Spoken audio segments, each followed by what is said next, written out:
Muy buenas tardes. El día de hoy tenemos la presentación de la segunda parte de estas exposiciones. Hoy día toca ocuparnos del laudo arbitral y su ejecución. Antes de entrar a la problemática de la ejecución del laudo, es importante tener en cuenta que el arbitraje como procedimiento tiene una característica dispositiva.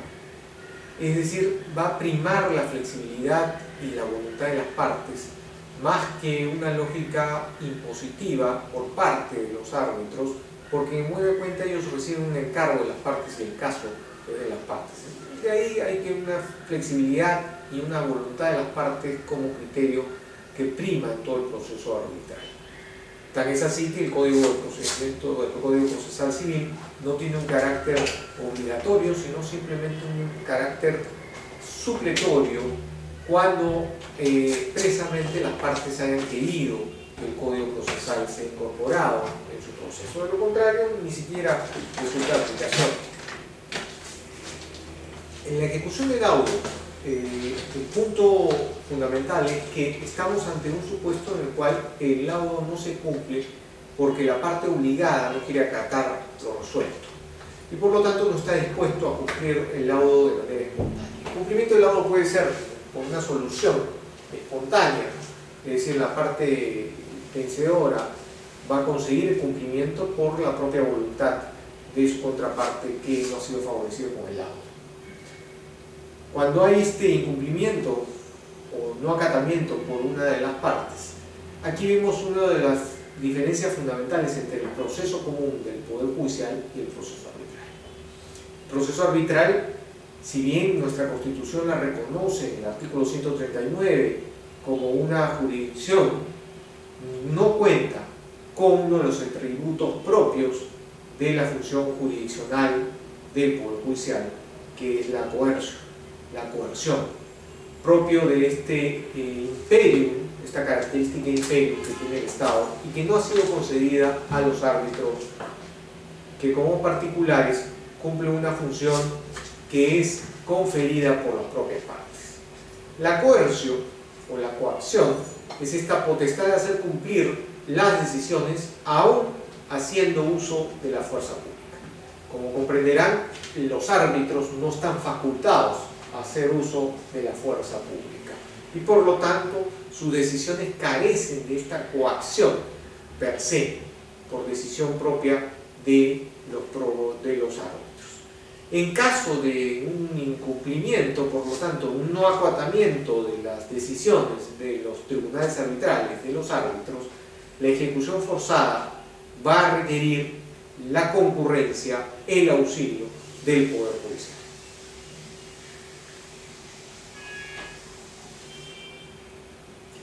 Pero esta intervención del Poder Judicial se enmarca, de acuerdo a la Ley de Arbitraje, el Decreto Legislativo 1071, por un principio fundamental. El auxilio del Poder Judicial tiene un carácter residual, es decir, complementario a la actividad de los árbitros y solamente en aquello en que la Ley de Arbitraje lo habilita. Concretamente, el artículo 3º, que se refiere a principios de derecho de la función arbitral, es expreso en el inciso primero que dice que los asuntos que se rijan por el decreto legislativo no intervendrá la autoridad judicial salvo en los casos que esta norma así lo disponga. Por lo tanto, necesita el Poder Judicial una competencia expresa para concurrir en auxilio del proceso arbitral. Igualmente, el inciso 4 del mismo artículo 3º establece como un principio y un derecho de la función arbitral que ninguna actuación ni mandato fuera de las actuaciones arbitrales podrá dejar sin efecto las decisiones del tribunal arbitral, a excepción del control posterior mediante el recurso de anulación del laudo contemplado en este decreto legislativo, es decir, que sigue la lógica del inciso primero, que es el llamado por la ley de arbitraje del auxilio judicial, concretamente en el caso de recurso de anulación. Cualquier intervención judicial distinta, dirigida a ejercer un control de las funciones de los árbitros, una revisión de las funciones de los árbitros o una interferencia en sus actuaciones arbitrales, está sujeta a responsabilidad de acuerdo a la ley de arbitraje.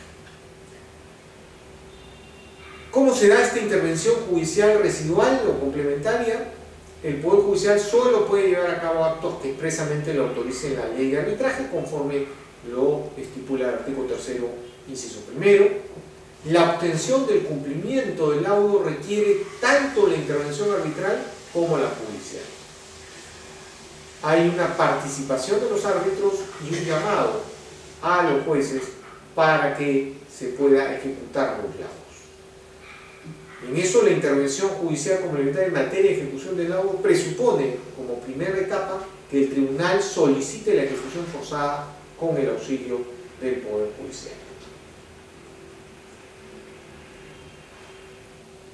El tema de la ejecución de laudos parte de una regla y un principio fundamental que está contenido en el artículo 60. El artículo 60 de la ley de arbitraje señala cuándo terminan las actuaciones y por lo tanto cuándo decae la competencia, cuándo decaen las potestades de los árbitros. Dice textualmente el artículo 60, las funciones del tribunal arbitral cesan al resolver definitivamente la controversia. En las definiciones, el artículo 3º, en la definición del laudo está como la decisión final que resuelve la controversia. Obviamente hay el tema de los laudos parciales, que también tiene un carácter final en las controversias, pero no en la totalidad de la controversia. Pero también pone fin a la controversia un laudo parcial. Y cesan estas funciones del tribunal arbitral cuando resuelve definitivamente la controversia, esto es, al emitirse el laudo, así como las resoluciones que lo rectifican, interpretan, integran o excluyen. Es decir, obviamente el laudo puede, como hemos visto en una sesión anterior, puede ser materia de una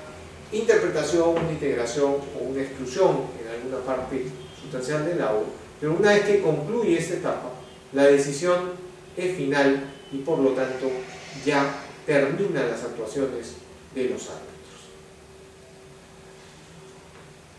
Dice el artículo 60,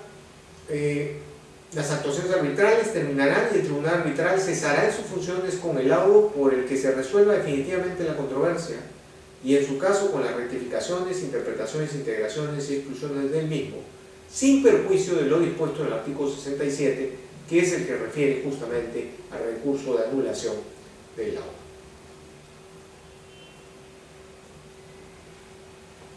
En ese sentido, de acuerdo a este marco del cierre de las actuaciones arbitrales,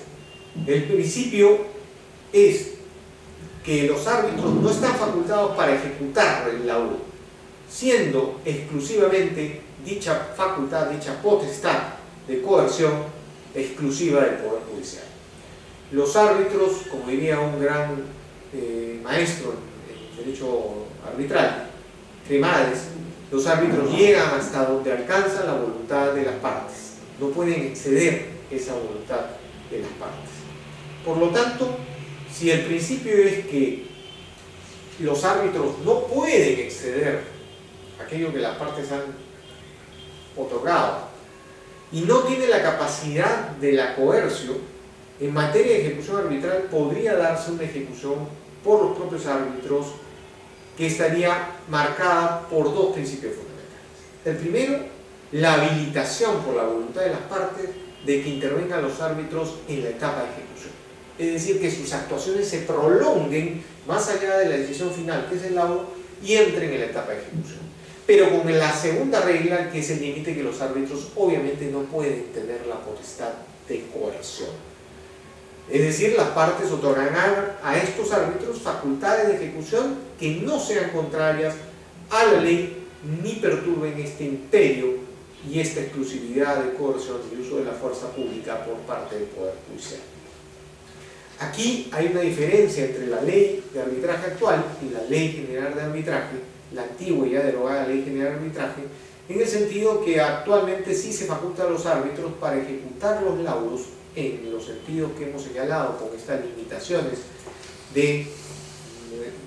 no requerir la coerción, siempre que medie acuerdo entre las partes, y en tanto y en cuanto no sea necesario el uso de la fuerza, porque una vez que sea necesario el uso de la fuerza para poner en cumplimiento las decisiones del laudo, va a requerir el auxilio del Poder Judicial. Y esta regla es la que está contenida en el artículo 67 que prevé, a diferencia de la Ley General de Arbitraje, la extensión de las actuaciones arbitrales a una etapa de ejecución. Dice el inciso primero: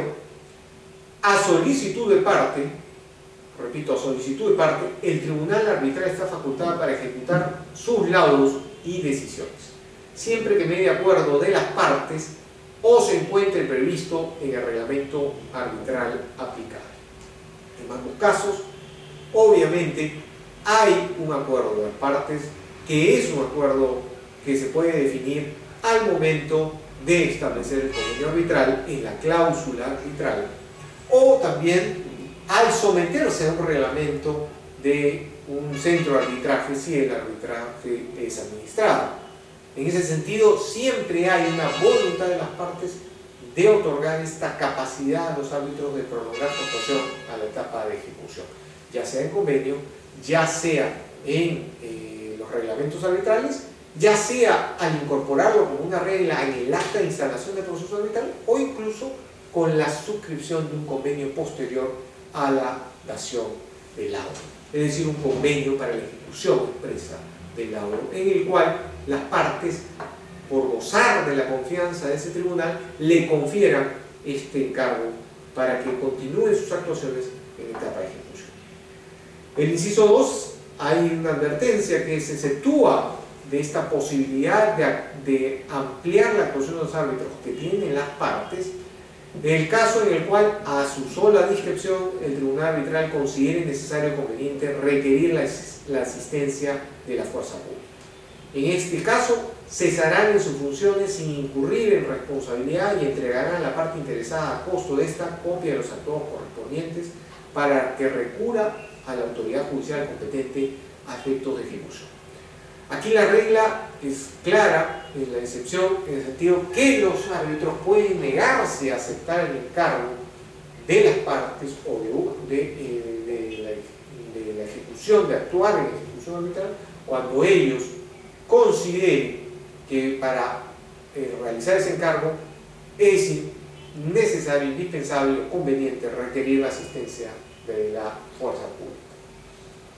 En este caso cesan sin incurrir sus funciones y pueden no aceptar el encargo. Obviamente, si aceptan el encargo y se requiere el auxilio de la fuerza pública, podrán intervenir, solicitar el auxilio de la autoridad jurisdiccional. Los árbitros, pues, en resumen, en esta primera parte sobre cuál es la posibilidad de actuación de estos en etapa de ejecución del laudo o de ejecución arbitral, carecen de coerción, no tienen potestad para imponer o hacer uso de la fuerza para que se imponga sus decisiones en el laudo, pero pueden realizar determinados actos que están destinados al cumplimiento de esta decisión final, como es el laudo, siempre y cuando se lo hayan conferido a esta potestad a las partes en el convenio arbitral o en el procedimiento que se sometieron o en un convenio posterior. ¿Cuáles son este tipo de mandatos o decisiones que pueden tomar en etapa de ejecución? Pueden oficiar al Poder Judicial, por ejemplo, para que haga efectiva las medidas de ejecución que impliquen el uso de la fuerza. La ley expresamente contempla estas posibilidades en actuaciones anteriores a la etapa en que ya se dio la decisión arbitral, es decir, el laudo, es decir, etapas previas en las cuales la misma ley le confiere esta posibilidad. Por eso es que concluimos que si los árbitros, a pesar de que estiman necesario y conveniente el auxilio de la fuerza pública y tienen el encargo de las partes en el convenio arbitral o en el reglamento arbitral, podrían utilizar este mecanismo del oficio al Poder Judicial para que haga efectiva las medidas de ejecución que impliquen el uso de la fuerza, porque ya tiene esta posibilidad en etapa anterior al laudo. Lo que quiere este inciso 2, en buena cuenta, es dar la posibilidad a los árbitros que se abstengan de incorporarse en la etapa de ejecución del laudo, sin incurrir obviamente en responsabilidad. El artículo 45 regula la colaboración judicial, estableciendo que el tribunal arbitral o cualquiera de las partes con su aprobación podrá pedir asistencia judicial para actuación de pruebas, acompañado a su solicitud las copias del documento que acrediten la existencia del arbitraje y de la decisión que faculte a la parte interesada a recurrir a dicha asistencia cuando corresponda. Vemos que aquí estamos en una etapa anterior a la emisión del laudo arbitral, en el cual la ley de arbitraje está contemplando la posibilidad que los mandatos que van a ejecutarse del tribunal de los árbitros puedan utilizarse el mecanismo de oficiar al Poder Judicial para que haga efectivo con la coerción dichos mandatos. Y el inciso tercero de este artículo 45 establece que a menos que la actuación de la prueba sea manifiestamente contraria al orden público o las leyes prohibitivas expresas, la autoridad judicial competente se limitará a cumplir sin demora con la solicitud de asistencia que le haga el tribunal o los árbitros, sin entrar a calificar acerca de su procedencia, su razonabilidad y sin admitir oposición o recurso alguno contra la resolución a que dichos efectos dicte el juez. Pero no queda esta colaboración judicial en la etapa de pruebas solamente. También el artículo 48, cuando regula la ejecución de medidas cautelares, en el inciso 2, establece que en los casos de incumplimiento de la medida cautelar o cuando se requiera la ejecución judicial, la parte interesada recurrirá a la autoridad judicial competente, quien por solo mérito de las copias del documento que acredite la existencia del arbitraje y de la decisión cautelar procederá a ejecutar la medida sin admitir recursos ni oposición alguna. Es en este marco de posibilidades de auxilio, de coerción a través del Poder Judicial en etapa de pruebas o en el cuaderno cautelar, que consideramos que en etapa ya de ejecución del laudo pueden los árbitros solicitar el auxilio del Poder Judicial cuando se haya extendido su participación de actuación en etapa de ejecución en virtud de esta autorización de las partes, ya sea porque lo establece el convenio, porque lo estableció el acta de instalación o porque lo prevé el reglamento al cual se han sometido las partes para llevar su controversia. Hay dos tipos que la doctrina o modalidades conoce como mandatos que los árbitros pueden dar en ejecución arbitral. Mandatos que están dirigidos a una de las partes, es decir, van a notificar a una de las partes determinado mandato, el cumplimiento de alguna condición contractual, de algún requerimiento o formalidad, o mandatos que los árbitros puedan dirigir y estar relacionados con terceros. Por ejemplo, mandatos para la expedición de partes hacia los registros públicos, para levantar determinados embargos, para levantar determinadas anotaciones, etcétera, etcétera, etcétera. O instituciones como la Superintendencia de Banca Seguros, o instituciones particulares, bancos, instituciones financieras, etcétera. En el caso, obviamente, de las partes, el mandato va a ser acatado y tiene una relación. En caso no haya un mandato que lo acate la parte, podrá hacerse uso del auxilio judicial para hacer uso del mandato por fuerza. En el caso de los terceros, el tema es un poco más complicado, porque siempre existe la posibilidad de que los terceros que no son parte del proceso, en el cual no están involucrados en el arbitraje, se nieguen a acatar estos mandatos del tribunal. En estos casos, obviamente, los árbitros no tienen posibilidad de aplicarle medida coercitiva alguna a estos terceros. Y lo único que pueden hacer los árbitros, ya que no están autorizados a aplicar medidas coercitivas, es solicitar a través del auxilio judicial el apoyo para adoptar estos mandatos. La ley de arbitraje contempla una disposición complementaria que trata de solucionar el problema de la relación entre los árbitros y los terceros respecto al cumplimiento de sus mandatos que tienen una relación con estos terceros. La segunda disposición complementaria se refiere a los convenios de ejecución. Las instituciones arbitrales, dice esta disposición complementaria segunda, podrán celebrar convenios de cooperación con instituciones públicas y privadas a efecto de facilitar la ejecución de medidas